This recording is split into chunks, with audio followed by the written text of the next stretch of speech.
coming back into the center just by taking a few nice soft breaths into your body.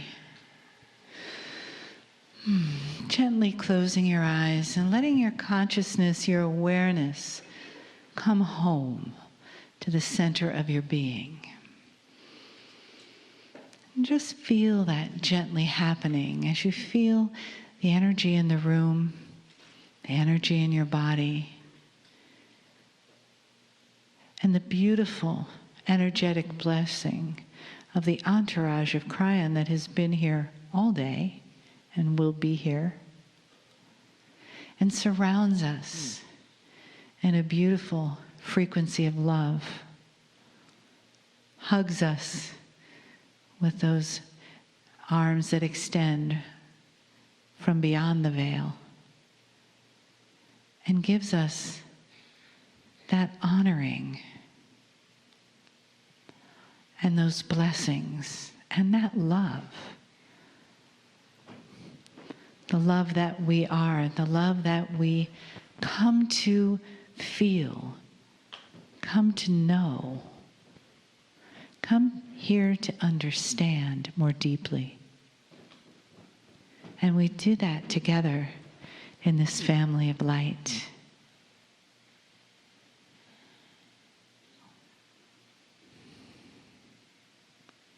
And if you'd like, you can gently bring your hand to your heart and feel that love in there where it lives. And notice how it's expanded today as we've played together, as we've learned together. Notice how the family around you sends those waves back and forth, encircling us all in that beautiful spiral of love and light, and continuing honoring openness and awareness. Greetings, dear ones. I'm Kryon of Magnetic Service.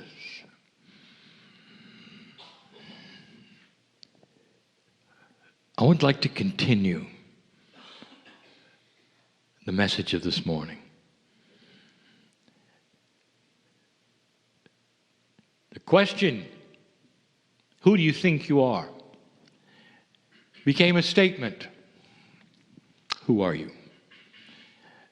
Or this is who you are. And you hear it from the perspective of the Creator. You hear it from a perspective that almost no one gives you.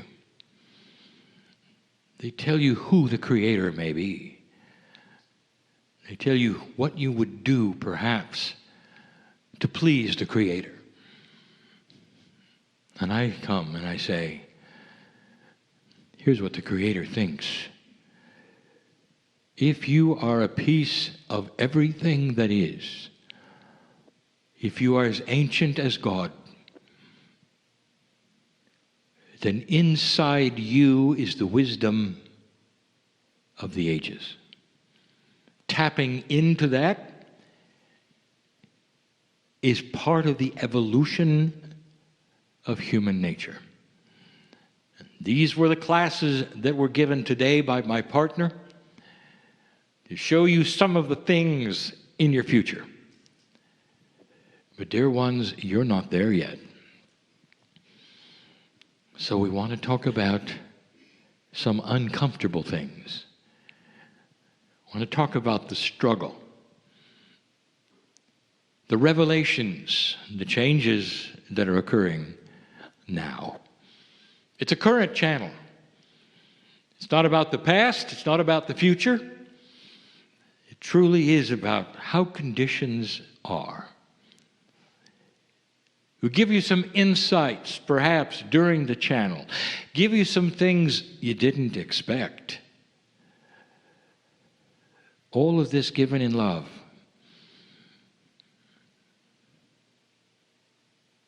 If you'll then review with me some of the things I gave you some time ago, and you'll compare today what's going on, I would like to tie the two together.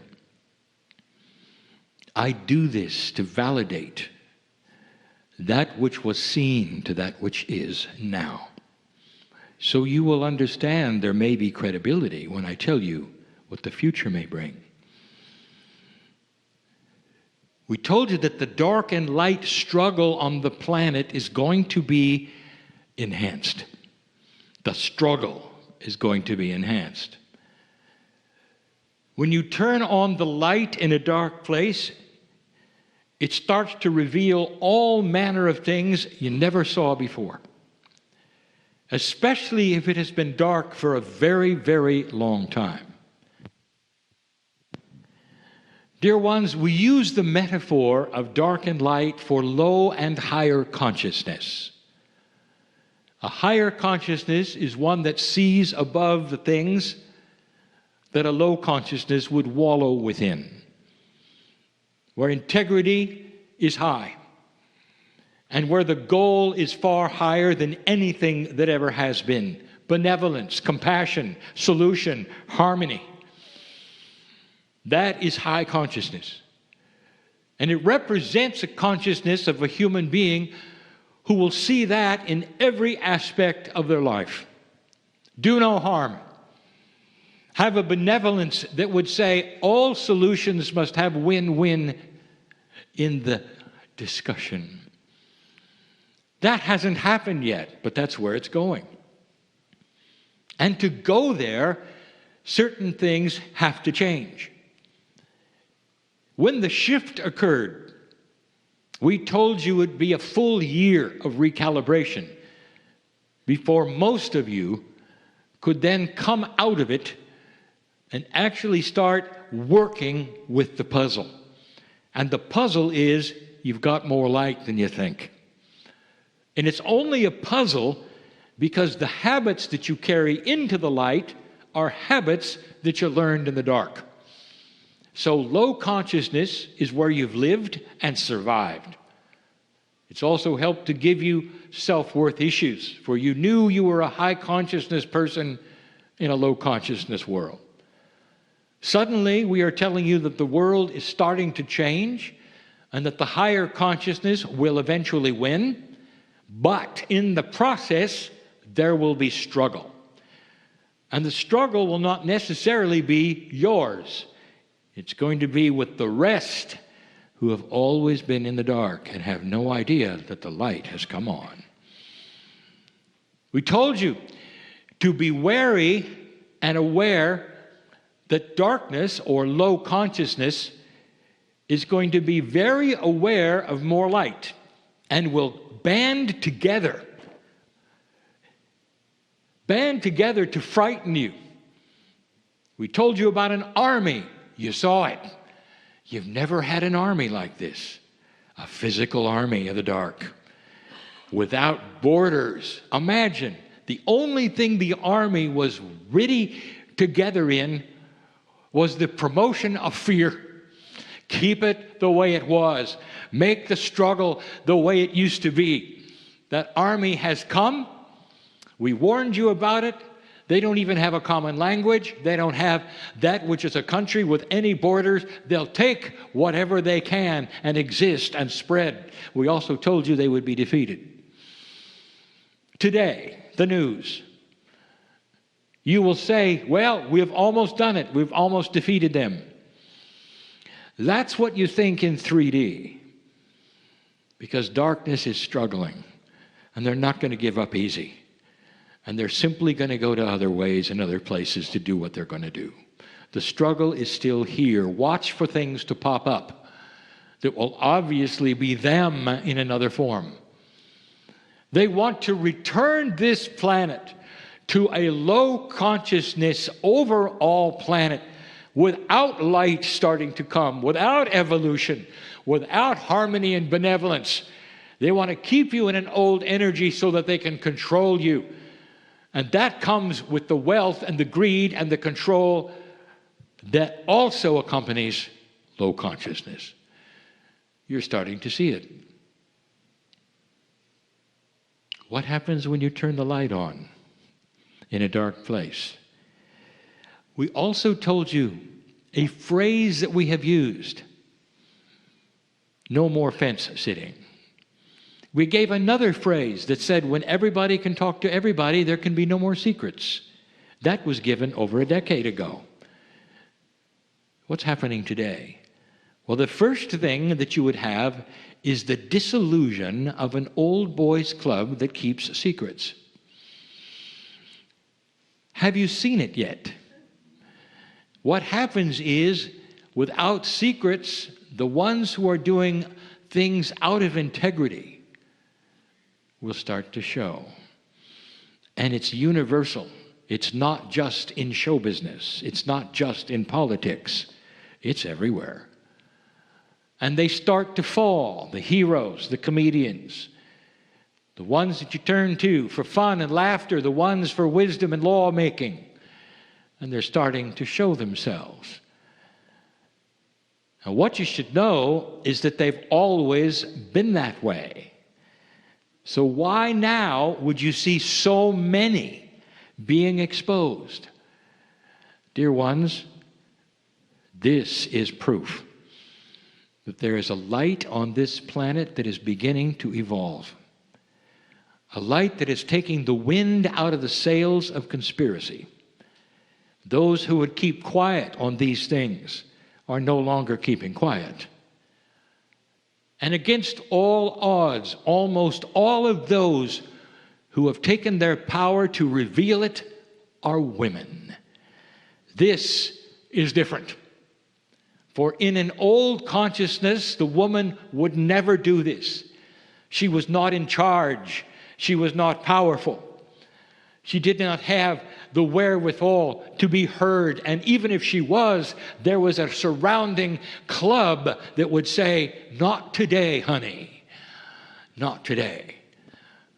Well, here you are today. And it's time. Do you see the workings of light?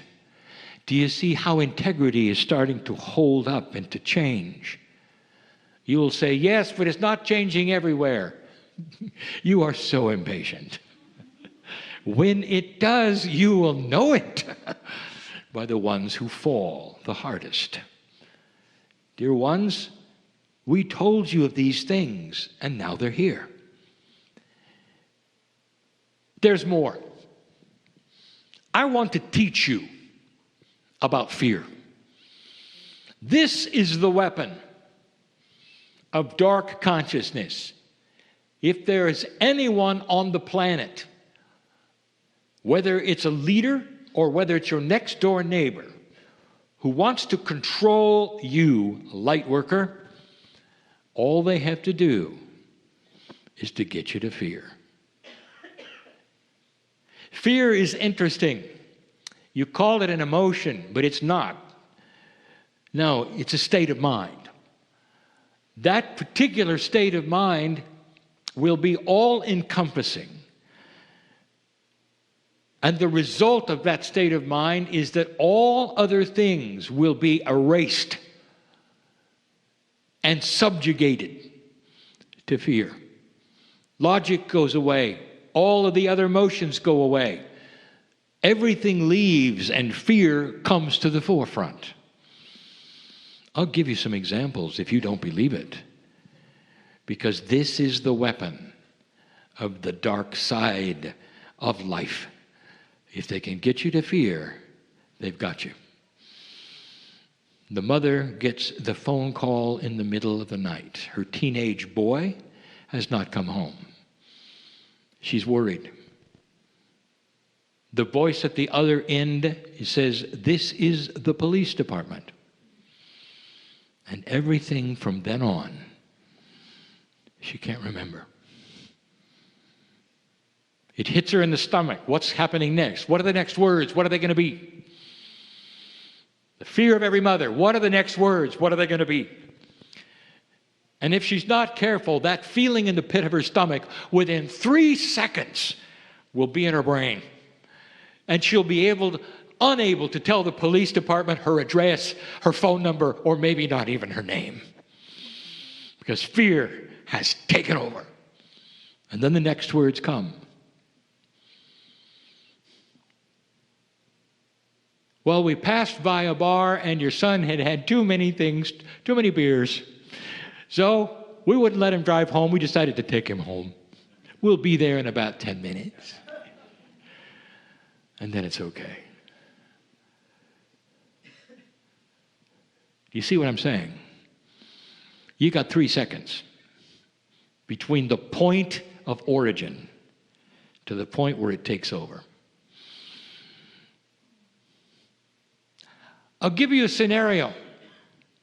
It's not that unusual today. You're flying in an airplane, and suddenly it hits one of these unusual void pockets of pressure. And the airliner drops 1,000 feet instantly. All of the carts between the aisles go to the ceiling. There are people who are screaming. There are those who are wetting their pants. Raw fear, raw in its very rawest form. Something is horribly wrong, everybody's going to die. That's what you think. Of course, at the lower altitude, you level out. You find out who's injured, pick up the pieces, land as soon as you can. It's happened over and over. And you're fine. Now, let me ask you a question. While you're falling 1,000 feet, let's interview some of these people. Here's Sally over here. Sally, what are you going to make for dinner tonight? Joe, what is your favorite movie? And that simply isn't possible because they're in fear, raw, consuming fear. Everything else has gone out the window in preferences, who they are, what's happening next. It has taken over completely and totally. My partner tells the story in one of his books. It was no accident that I had him on the plane, because there was a propensity, a potential for an engine to fail. And it did. And on the plane where he was with his computer open and working on a channel, the starboard engine at night caught on fire. It creates a stream of fire that is 4 times as long as the airliner. They're going very fast. Fire blows away very well. The people on the starboard side had the color drained out of them as they realized the point they were at of the potential of an exploding engine. What happened next, I want to tell you. My partner did not join the fear. This was his test. He knew very well that it wasn't his time. That was intuitive. It wasn't.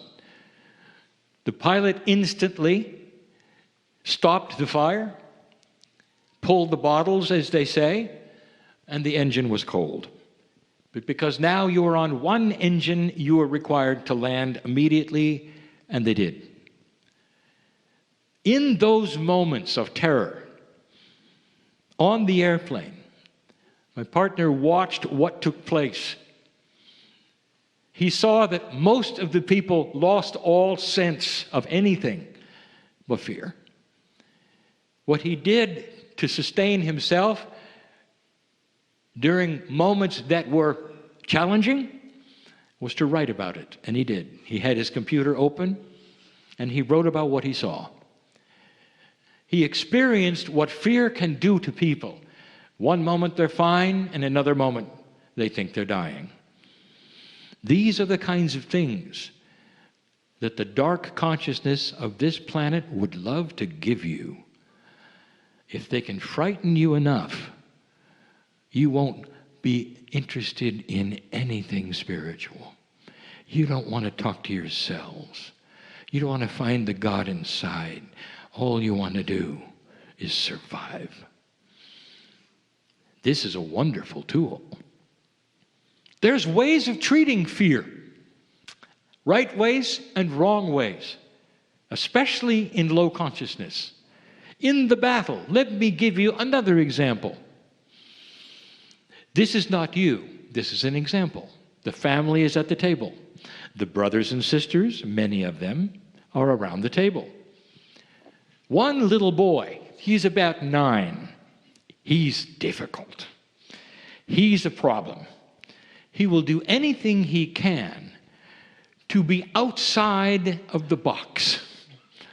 And he does something at the table with his parents and his brothers and his sisters, which is way outside the box, which is not nearly appropriate for anyone his age, and he knows better, and he does it anyway. There's a hush at the table. Everybody knows Johnny is in trouble. His father looks up from his food, slowly puts down his fork, and stares at Johnny. His father says nothing. And Johnny leaves the table and goes to his room because he knows what's coming. Scenario 2. Little Johnny acts up. There's a hush at the table, and his father explodes. He yells. There's obscenities. He even stands on his chair and throws food. He can't control himself. Go to your room. Little Johnny goes to his room laughing the whole way because he got what he wanted. And for years, his siblings, when they meet together and have a drink, will say, "Remember the time when you made Dad throw food at the family?" And they'll all have a good laugh. Now, the reason I tell you about this is because of what's happening right now with North Korea. Dear ones, this is not a prophecy. This is a lesson in fear. The leader of North Korea needs to impress. That's all he's about. His people must love him and see that he can stand up to the Father, which just happens to be the United States. And so he threatens. He comes close. Everything he does is to get a reaction. And he gets a reaction. In fact, there are those in the United States, when he makes a statement, that might even throw food. He gets what he wants. Every single time he'll launch a test, he gets what he wants. Flies in the face of the giant, the authority, and his people go, "Wow, this is really a leader." And at the same time, make no mistake, he knows that if he pushes the envelope, if he ever actually launches something with a warhead, if he does, he's dead. Everything stops. His regime stops. He doesn't create a war. He creates an event, probably about 15 minutes worth. And he's gone. His dynasty is gone, his country is gone, his leadership gone, and he has nobody to impress. He has to be careful. But he's got something. He's the master of fear and reaction. If he does this long enough, and he can develop his weapons to a higher point, and he just holds off and he rides the line, every single time he gets close, the United States will jump up and down and throw food. That's a metaphor. If he does it long enough, and his weapons get good enough, and he can prove, he can then get concessions. The United States has done that before. If you get too strong, you get concessions. Then his people will go, "You slayed the giant. They came to their knees and gave you things. What a leader." By the way, this is in his mind. If you want to know the real things that the beautiful souls in North Korea feel, it's fear. They may not be informed on who you are, but they know what you can do. And they know, as well as the leader does, that they're only moments from death if he does the wrong thing. They're afraid of him. There's not much love there. But in his mind, he is doing absolutely everything perfectly The reactions that he's planned are fearful. He is scaring millions of people who are then wringing their hands, calling everybody they know, mad as they can be. Is it effective? Oh, yeah. This is the tool of fear. It can be done with a country leader. It can be done with a father. It can be done with a friend. It can be done from a boss.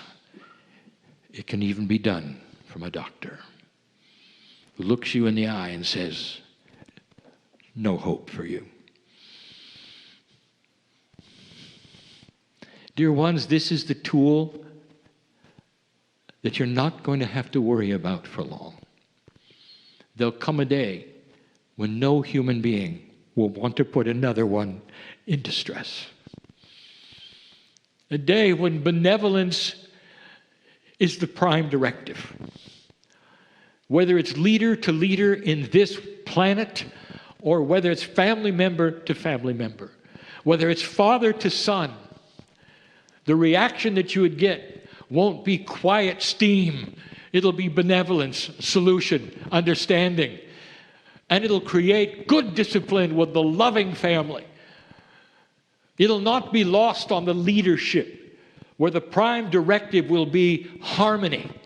Different cultures, different ways of doing things, very, very different approaches, but with one prime directive, that you have a commonality of humanism. You don't kill each other. There will always be the unbalanced, dear ones, and there'll always be the exception. They won't be that which is the norm. Everything I've given you today, in perhaps a graphic form, was to ask you to stay out of fear. If you're having trouble with the current situation on this planet, stop looking at it. And you'll say, why? Kryon has just told us not to be knowledgeable about our own business on this planet. I will tell you this, dear ones, if it makes you afraid, stop it. If you have the ability to see it for what it is, recognizing, oh yes, there are potentials that you haven't seen. What if he makes a mistake? What if he oversteps his bounds? What if?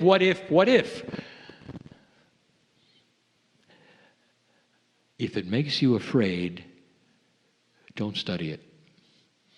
If it keeps you informed without fear, then that is a maturity that you can have. Do you understand the difference? If there's someone at work who tries to intimidate you and make you afraid of them, learn the 3-second rule. It's going to start here in the stomach, in the gut. And before it gets there to the brain that says, I'm going to lose my job. What you do is you think of the benevolence, and you think, here is a man or a woman having a bad day. Here is a man or a woman who is unbalanced. I'm not going to be part of the unbalance. I'm going to project benevolence to them.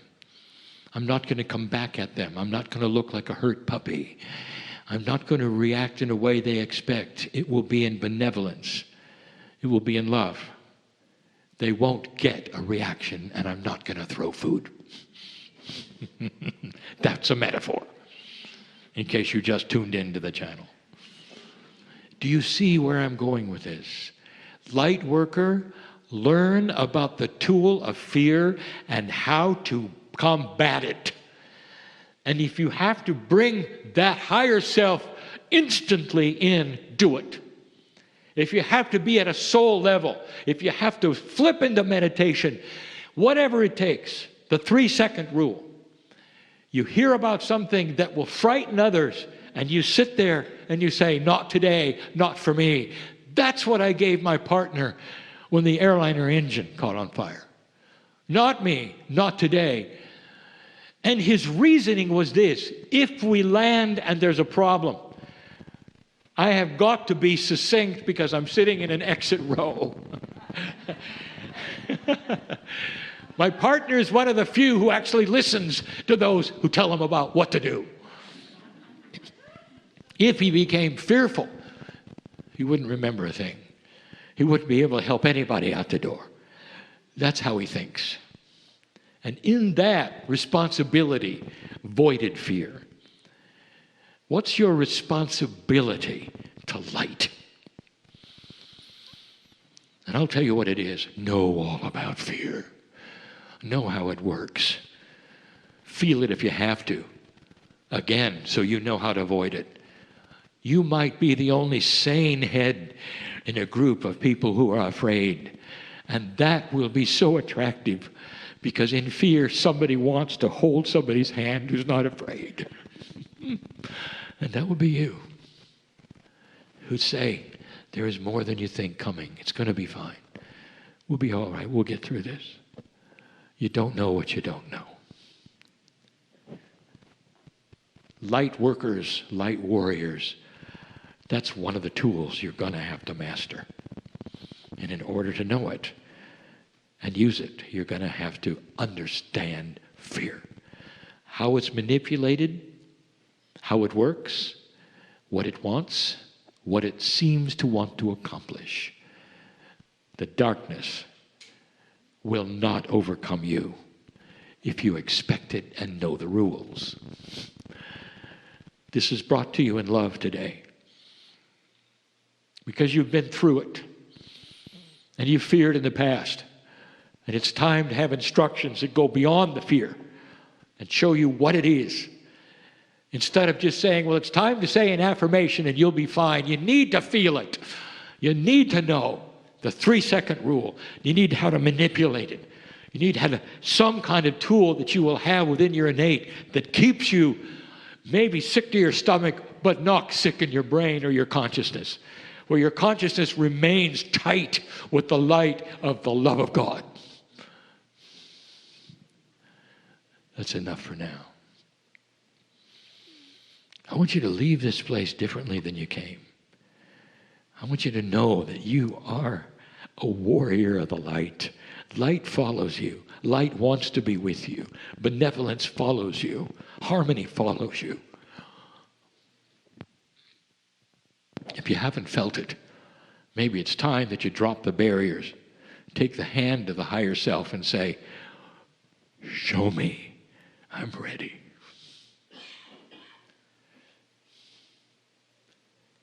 And so it is.